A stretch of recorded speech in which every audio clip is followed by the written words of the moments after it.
Mon nom est Lucien Martel. Je suis le maire de la municipalité de L'Anse-Saint-Jean, nouvellement élu depuis le mois de novembre 2013. Pour ma part, je suis originaire de L'Anse-Saint-Jean. Je suis allé travailler, j'ai étudié à l'extérieur, je suis allé travailler à l'extérieur, mais j'ai toujours eu une propriété à L'Anse-Saint-Jean parce que mon cœur a toujours été dans mon patelin, mon milieu, les gens que je connais et que j'aime beaucoup. Bien, il y a différents facteurs qui attirent les gens ici. D'abord, quand on regarde la nature, c'est une nature qui a été généreuse, je pense, pour L'Anse-Saint-Jean.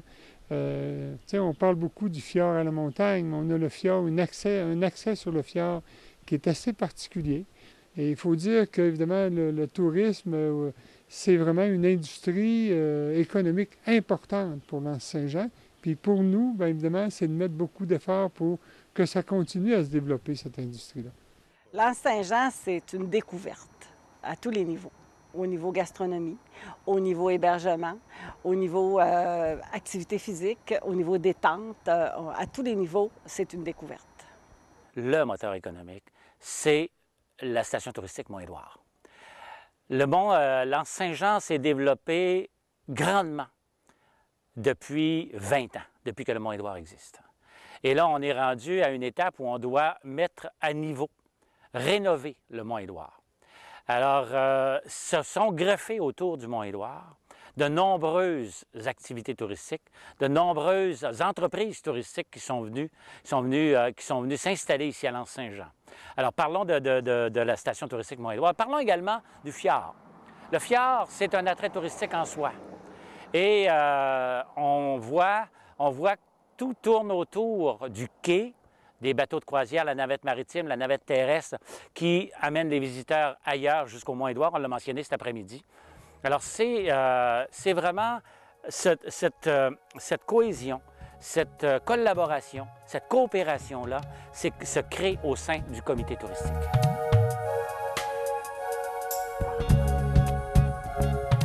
On a la visite de l'Église, qui est ouverte à partir du 24 juin jusqu'au mois de septembre.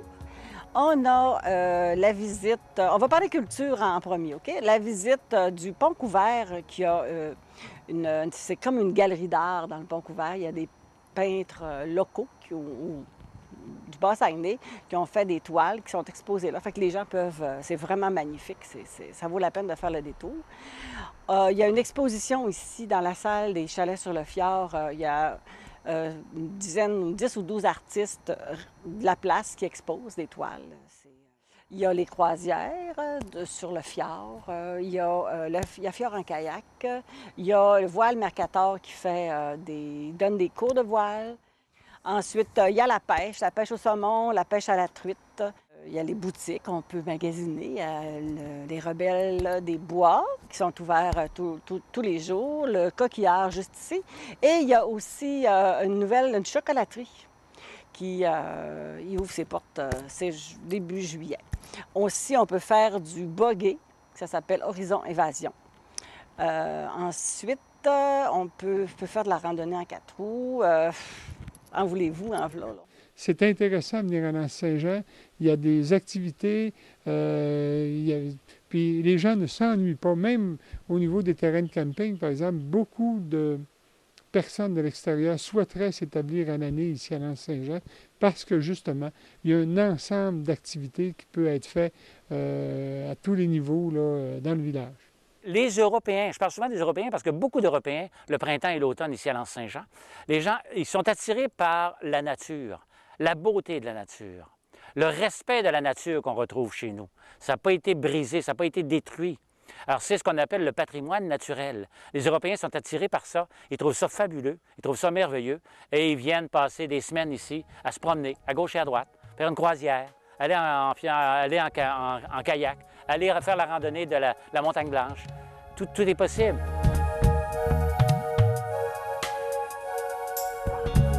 Il y a 2 groupes qui sont arrivés ici à L'Anse-Saint-Jean, qui faisaient partie des 21. Un certain nombre de ces gens-là faisaient partie de la compagnie des 21, si vous voulez, ou de la société des 21 plutôt. Alors, il y en a un groupe qui est arrivé par la voie maritime, et il y en a un autre groupe qui sont arrivés par la voie terrestre. Et ces gens-là sont arrivés par le chemin des Marais qu'on appelle. Si vous voulez, c'est plus là, par la ZEC de l'Anse-Saint-Jean. Donc, ces deux groupes-là sont arrivés, ont arrêté d'abord ici à l'Anse-Saint-Jean. Certains sont demeurés sur place et d'autres sont partis après, je ne sais pas, moi, 6 ou 12, 10 jours, ont continué leur route jusqu'à Ville-de-l'Abbé. Bien, le pont couvert, il y a un petit peu d'histoire. Hein. D'abord, il a été construit en 1929. Ça veut dire que c'est quand même un pont qui a de l'âge.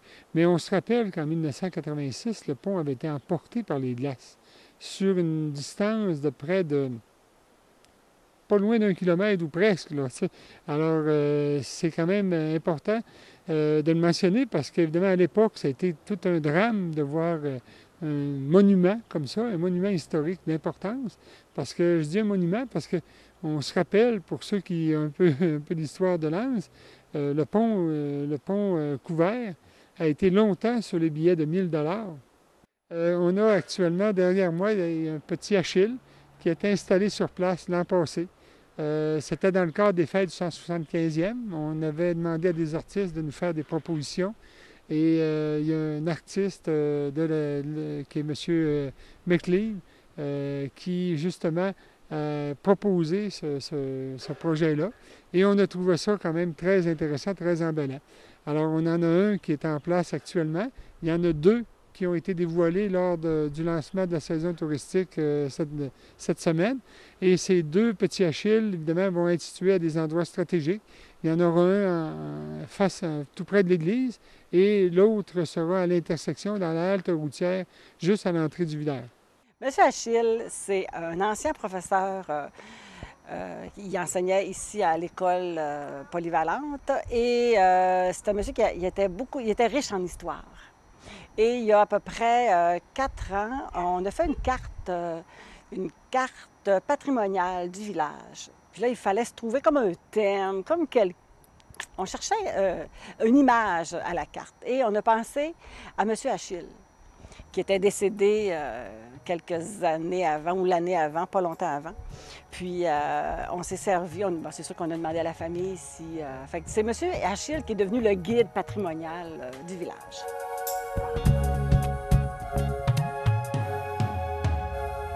D'abord, il faut mentionner qu'au niveau patrimonial, l'Anse-Saint-Jean possède un ensemble de bâtis patrimoniaux extrêmement riches, extrêmement particuliers, puis je dirais même exceptionnels. On n'a qu'à penser l'église où on est présentement, il y a le presbytère, il y a beaucoup de maisons aussi qui ont une valeur historique, une valeur patrimoniale vraiment importante. Et je pense que dans la région, l'Anse-Saint-Jean possède ce patrimoine-là qui fait sa spécificité à ce niveau-là et qui fait qu'on a une richesse quand même assez importante à ce niveau-là. Promotion des arts, écoutez, c'est un regroupement de l'ensemble des artistes de l'Anse-Saint-Jean, de la municipalité de l'Anse-Saint-Jean. C'est sûr que c'est sur une base volontaire. Je ne pourrais pas vous dire le nombre, mais je peux vous dire que c'est quand même impressionnant le nombre de personnes qu'on retrouve à l'intérieur de ce regroupement-là. Et ça, c'est un regroupement qui, évidemment, regroupe toutes les formes d'artistes ou des formes d'art, si vous voulez, qu'on peut retrouver. Comme par exemple, il y a des peintres, il y a des sculpteurs, il y a des... on en a un qui fait justement là, nos petits Achilles. Donc, c'est un artiste, évidemment, qui est peintre, puis en même temps, il est aussi, je dirais, c'est pas un sculpteur, c'est pas un modéliste, on pourrait appeler ça comme ça. Et il y a aussi des gens qui font de l'écriture. Il y en a qui ont publié des livres, d'autres font des poèmes. Donc, bref, il y a un ensemble d'artistes, là, si vous voulez, qui sont regroupés à l'intérieur de ce mouvement-là. Bien, le symposium des villages en couleurs, c'est quand même, il faut dire que c'est un symposium provincial, c'est quand même un événement marquant ici à Lens. Il faut dire que cette année, ça va être la 24e année que ça existe, ce symposium. Ça a lieu, évidemment, dans 2 villages, soit à Lens-Saint-Jean et Petit-Saguenay. Évidemment, je vous dirais qu'il passe là, entre 20 et 30 000 personnes à chaque année cet événement, qui est un événement, je dirais, là, qui est quand même extrêmement important, puis évidemment qui attire aussi des artistes de toute la province. d'un peu partout même de ça, ici à l'Anse-Saint-Jean et à Petit-Saguenay. Promotion des arts en collaboration avec les propriétaires des chalets sur le fjord. Il y a une salle multifonctionnelle là, pour réunions et pour toutes sortes d'activités. Alors, il y a une exposition permanente à cet endroit-là, évidemment, puis ça change. Je ne pourrais pas vous dire est-ce que c'est tous les 6 mois ou tous les ans, mais il y a un renouvellement qui se fait des œuvres qui sont à cet endroit-là. Et ça, c'est à visiter aussi pendant la période estivale. C'est disponible là, pour les visiteurs.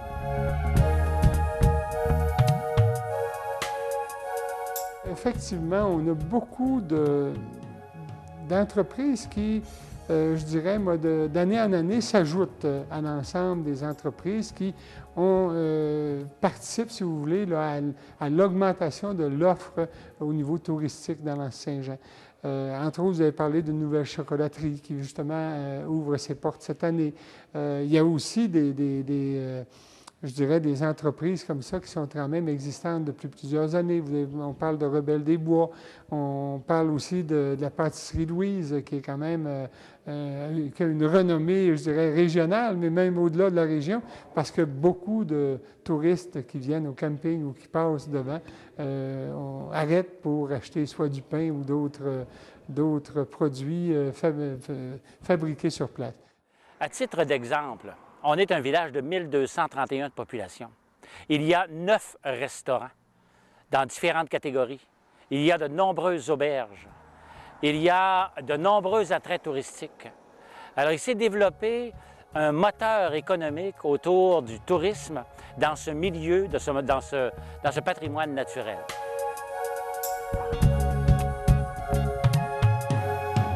En fait, cette année, le conseil municipal a décidé de revoir puis de restructurer tout le site web de la municipalité. Et je dirais aussi, la décision a été prise de mettre l'accent sur le volet touristique. Parce qu'évidemment, parce que le tourisme, c'est une industrie économique importante pour l'Anse-Saint-Jean. Et on va parler de toutes les activités. Ça va être par thème de saison. À chaque saison est représentée par un logo. Et on va cliquer, disons, sur l'hiver. Bon, l'hiver, bon, là, les hébergements disponibles vont apparaître. Les activités disponibles vont apparaître. Tout ce qui est activité, hébergement, restaurant, tout ce qui est possible de faire va apparaître au niveau touristique. Et pour l'été, pour toutes les saisons, ça va être le même principe. Puis M. Achille va guider les gens sur le site. La navette terrestre, parce qu'on a 2 navettes, il y a la navette maritime qui est offerte par les croisières du fjord, et la navette terrestre, c'est un complément pour la navette maritime qui arrête sur le quai. Et à tous les jours, il va y avoir un départ à midi, à partir du 1er juillet jusqu'au 2 ou 3 septembre. À 12h15, il y a un départ. On arrête à plusieurs places. Les gens vont pouvoir débarquer, se promener à pied.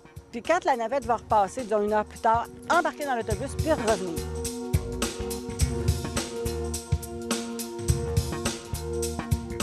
Bien, je vous invite à venir visiter notre village, à venir découvrir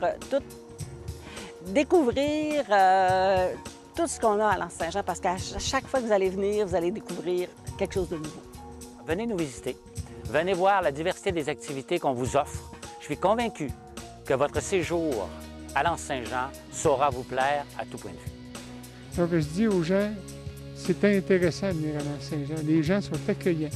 La population est très accueillante et on aime les visiteurs. Donc, soyez certains que vous allez être bien accueillis. Puis dites-vous que vous allez avoir la possibilité de faire un grand nombre d'activités. Puis passez plus d'une journée si vous voulez justement connaître vraiment les attraits touristiques importants ici à l'Anse-Saint-Jean.